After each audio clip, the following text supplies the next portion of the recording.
જો આપણને નિફ્ટી બેંકની અંદર એક ઘટાડો આવતો જોવા મળી રહ્યો છે અને એમાં પણ ઈરાનના યુદ્ધની અસર ક્રૂડ પર તો આવી છે, પણ જો યુદ્ધ લાંબુ ચાલે તો ફરી ક્રૂડની મોંઘવારી પણ અન્ય સમસ્યાઓ પેદા કરી શકે છે અને તે જ ભયે આજે નિફ્ટી બેંકની અંદર ઘટાડો છે. શું છે ઘટાડાનું કારણ, તેની વિગતો જાણીએ સહયોગી શ્રદ્ધા પરસાનિયા પાસેથી.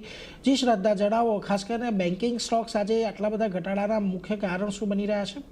જી ગુડ આફ્ટરનૂન. તો આજે બેંક નિફ્ટી આપણે જે રીતે જોઈ રહ્યા છીએ કે 1 થી લઈને 1.5% સાથે ઘટાડા સાથે કારોબાર કરી રહ્યો છે અને આખા સપ્તાહની વાત કરીએ તો એ પણ -3.79% આપણને જોવા મળ્યો છે બેંક નિફ્ટી ઇન્ડેક્સ.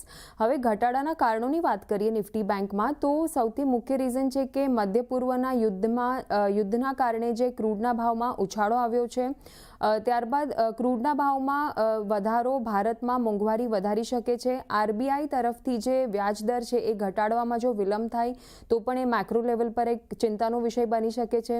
હવે બેંકો પર યુબીએસ તરફથી એક રિપોર્ટ આવતો જોવા મળ્યો છે. તેઓ રિપોર્ટમાં જણાવ્યું છે કે જો મોંઘવારી વધે એટલે કે ઇન્ફ્લેશન વધે તો કન્ઝમ્પશનમાં ઘટાડો આવતો જોવા મળી શકે છે.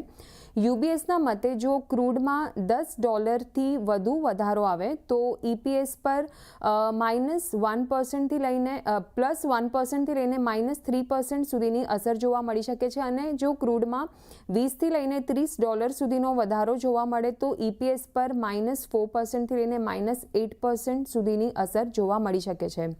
હવે બેંકો પર યુબીએસનો મત એવો છે કે જો મોટી પ્રાઇવેટ બેંક અને પીએસયુ બેંકો કરતાં નાની બેંકો પર આની વધુ અસર થતી જોવા મળી શકે છે. Axis bank, Kotak Mahindra bank તેઓની પસંદ છે, ફેવરેબલ તેઓની પિક્સ છે. ICICI bank, HDFC bank, bank of Baroda, Canara bank પર તેઓએ બાયની રેટિંગ આપી છે.